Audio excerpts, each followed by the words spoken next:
Baik pemirsa Sultan TV, kembali lagi dengan Tiwi dan juga Pak Henry. Pak Henry masih bersama kita dalam bincang hari ini tentunya. Pak Henry, ini sedikit out of topic nih.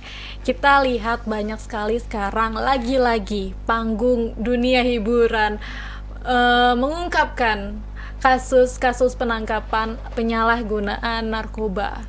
Sebetulnya Pak, kalau misalnya dari sudut pandang Bapak sendiri, kira-kira apa sih yang menjadi motif para artis, aktor, kemudian juga musisi hingga komedian tanah air kita ini terjerat dalam kasus narkoba? Apakah memang begitu berat begitu ya Pak ya, dunia hiburan saat ini dan akhirnya memilih narkoba sebagai jalan keluar untuk melipur lara mereka? Silakan Pak. Baik, terima kasih. Narkotika di lingkungan para artis ataupun aktor ataupun katakanlah komedian. Narkotika ini ada beberapa pemahaman yang salah Baik. di kalangan artis dan komedian. Oke. Mereka kadang berpikir bahwa narkotika dan obat-obatan merupakan problem solving. Baik. Jalan ninja begitu ya? Ya, ini dianggap problem solving. Baik. Baik itu terhadap fisik mereka, baik terhadap psikis mereka. Baik juga bisa dilihat daripada perspektif ekonomi. Nah, mereka salah pemahamannya mengatakan bahwa narkoba ini adalah untuk meningkatkan gairah ataupun euforia mereka. Ataupun katakanlah semangat mereka untuk melakukan aktivitas yang mungkin memakan waktu atau fisik yang membutuhkan fisik yang cukup berat. Sehingga mereka menganggap ini adalah solusi. Nah, komunitas-komunitas para artis maupun aktor ataupun komedian ini didukung oleh finansial mereka yang mampu. Di mana narkotika dan obat-obatan ini cukup mahal. Cukup mahal. Jadi tidak semua orang bisa membeli ini. Nah, para artis, para aktor, para komedian ini didukung oleh ekonomi, oleh finansial yang cukup sehingga mereka mampu untuk menggunakan itu. Nah, kenapa mereka selalu ditemukan melakukan dan melakukan? Nah, ini narkotika dan obat-obatan ini penyebarannya ini faktor yang sangat dominan adalah komunitas. Baik. Dari komunitas inilah mereka beranjak untuk mencoba-coba melakukan. Dan pada akhirnya terjerat. Pada akhirnya mereka akan adiktif, ketergantungan, terjerat. Dan mereka akan terpuruk di sana. Nanti mereka tidak menyadari itu. Pada dasar pertama mereka mengenal itu hanya coba-coba dan mereka mungkin ada yang ingin menyatakan benar nggak ini solusi. Benar nggak ini problem solving bagi saya. Nah, mereka coba-coba dari komunitas itu sendiri. Tentunya dalam komunitas itu ada bagian daripada bagian orang yang bisa menyediakan, membeli, ya, memberikan fasilitas sehingga mereka dengan mudahnya untuk mencoba. Itu yang pertama. Yang kedua, dari faktor-faktor hukum, mereka menganggap mereka menganggap mereka punya uang. Baik. Ya, jadi segalanya bisa mereka lakukan. Ini menarik. Gitu. Ini menarik sih Pak. Ketika para public figure. Ya. Public figure di sini artinya bukan hanya artis, musisi, komedi, bahkan aktor politik juga banyak yang terjerat.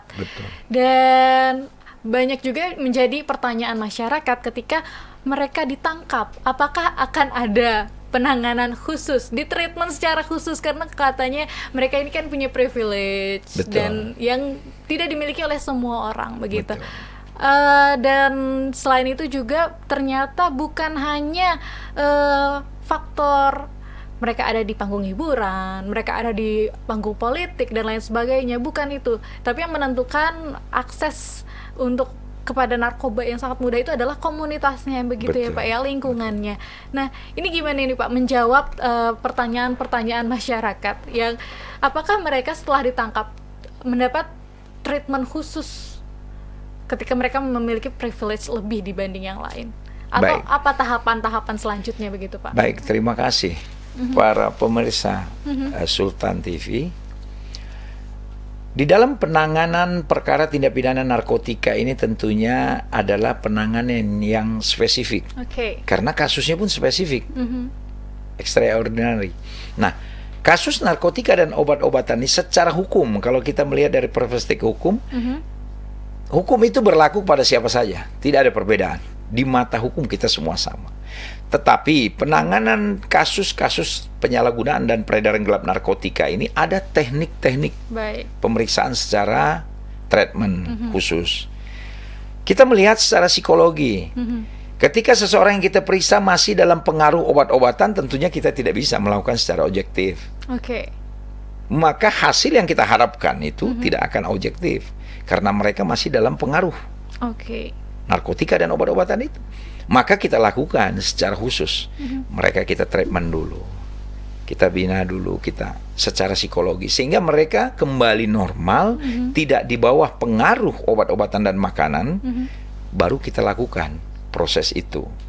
Nah, di sini juga pihak penyidik dari kepolisian baik dari BNN juga melihat bahwa seseorang ini sebagai korban atau sebagai jaringan. Ada perbedaannya antara pengguna dan juga sindikat. Nah, itu seperti apa, Pak? Membedakan antara sindikat dan pengedar itu.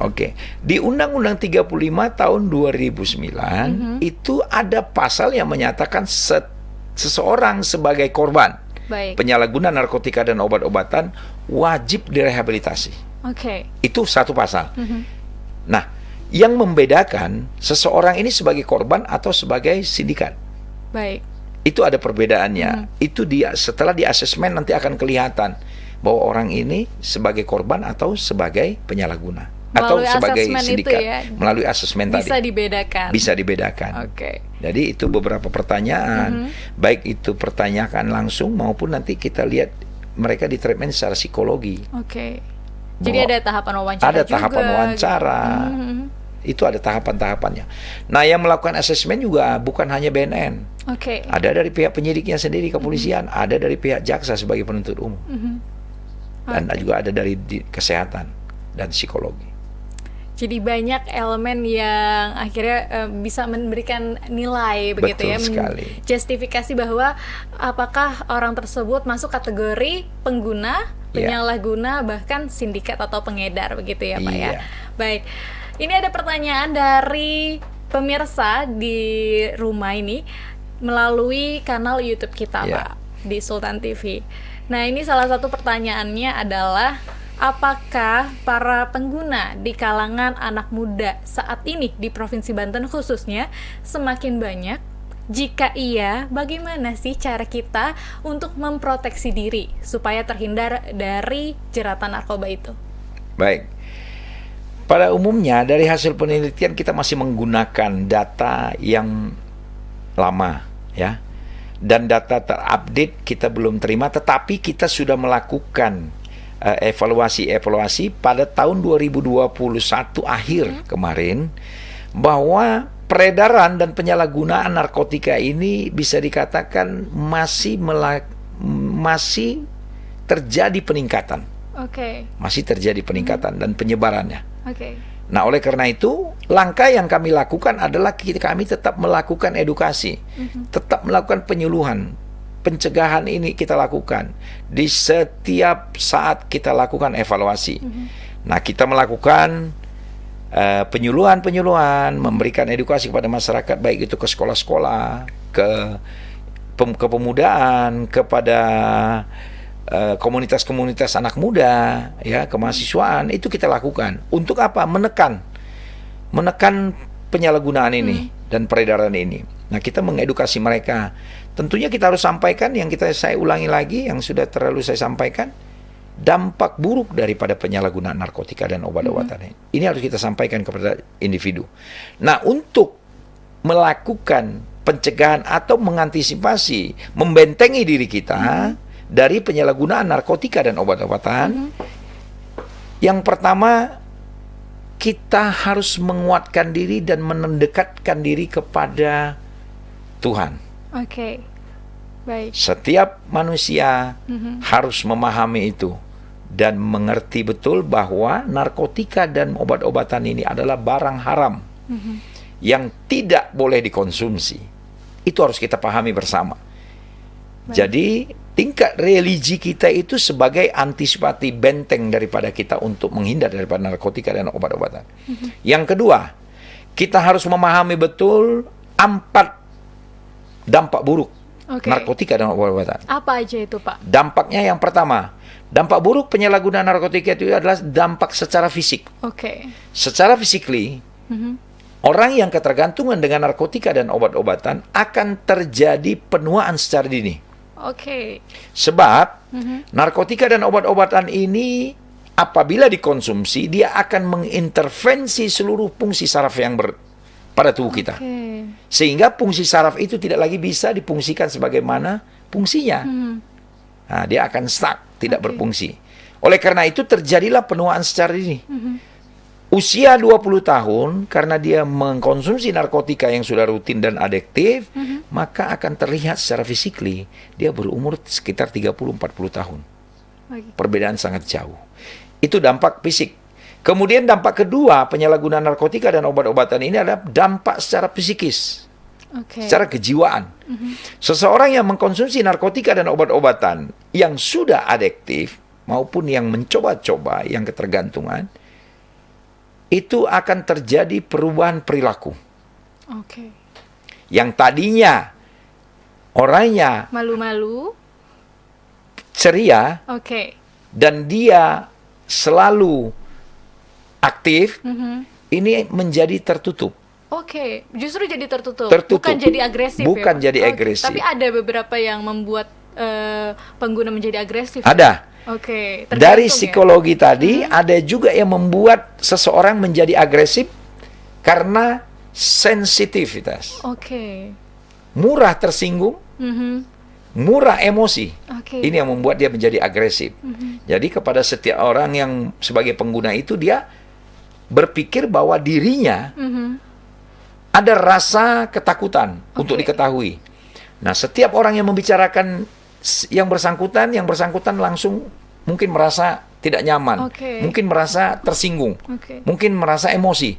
Nah, itu yang terjadi. Nah, ini secara psikologi. Secara psikologi itu orang akan terjadi perilaku yang menyimpang atau perubahan perilaku. Yang tadinya dia sekolahnya rajin dan anak ini pintar, menjadi malas, menjadi pembolos, tidak mau sekolah. Yang tadinya dia bekerja rajin, menjadi tidak rajin. Nah, yang jelas dia akan menutup diri. Karena dia khawatir diketahui, jadi dia menutup diri, dia membentuk komunitas sendiri. Nah, ini secara psikis. Nah, kemudian yang dampak ketiga adalah secara ekonomi. Secara ekonomi, baik individual maupun secara umum. Seseorang yang adiktif, yang pengguna narkotika dan obat-obatan, secara ekonomi akan terjadi kehancuran dalam ekonomi. Karena narkotika dan obat-obatan ini membutuhkan biaya yang cukup besar. Nah, ketika seseorang adiktif menggunakan narkotika itu secara rutin, maka yang bersangkutan harus mengeluarkan uang secara rutin. Jadi, ekonominya yang tadinya baik menjadi tidak baik. Bahkan, yang bersangkutan bisa melakukan tindakan-tindakan kejahatan lain untuk memperoleh keuangan. Yang terakhir, dampak secara hukum. Dampak secara hukum, penyalahguna dan peredaran gelap narkotika dan obat-obatan akan terancam hukuman pidana minimal 4 tahun, itu paling rendah, maksimal 20 tahun dan atau seumur hidup, bahkan hukuman mati. Inilah hukum kita sudah cukup tegas dan keras. Jadi kepada pemirsa, pahami ini agar kita terhindar dari penyalahgunaan narkotika dan obat-obatan. Jadilah pahlawan pada dirimu sendiri, dan jadilah pahlawan pada lingkungan dan keluargamu. Baik, terakhir Pak Hendri, luar biasa. Terakhir ini Pak Hendri sekaligus juga sebagai closing statement dari Pak Hendri untuk pemirsa di rumah. Bagaimana sih menurut Bapak PR untuk BNN dalam memutus rantai sindikat ini dan juga PR kita bersama? Baik, para pemirsa Sultan TV dimanapun berada, Instruksi Presiden nomor 2 tahun 2020, instruksinya berisi memerintahkan kepada seluruh kementerian dan lembaga dan seluruh lapisan masyarakat untuk melakukan pencegahan, pemberantasan, penyalahgunaan, dan peredaran gelap narkotika dan obat-obatan, disingkat dengan P4GN. Badan Narkotika Nasional Republik Indonesia, Kepolisian Republik Indonesia, dan pihak kementerian maupun lembaga tidak mampu melaksanakan ini secara baik apabila tidak mendapat dukungan daripada seluruh lapisan masyarakat. Oleh karena itu, penyalahgunaan dan peredaran gelap narkotika dan obat-obatan di Indonesia sudah sangat mengkhawatirkan. Diharapkan kepada seluruh lapisan masyarakat, mari kita bersama-sama menyatakan perang terhadap narkotika dan obat-obatan. War on drug. Hiduplah sehat dan terhormat tanpa narkoba. Baik, Demikian. itu dia pemirsa. Hidup sehat, terhormat tanpa narkoba. Pak Henry, sekali lagi terima kasih banyak sudah membersamai kita. Tidak terasa sudah 1 jam kita berbincang mengenai narkoba dan lain sebagainya. Pemirsa, terima kasih juga sudah membersamai Tiwi dan juga Pak Henry dalam bincang hari ini. Mohon maaf apabila hal-hal yang kurang berkenan. Tiwi pamit undur diri. Sampai jumpa di lain kesempatan. Wassalamualaikum warahmatullahi wabarakatuh. Pak Henry, terima kasih sekali lagi. Sehat-sehat selalu. Salam sehat selalu. Salam sehat selalu.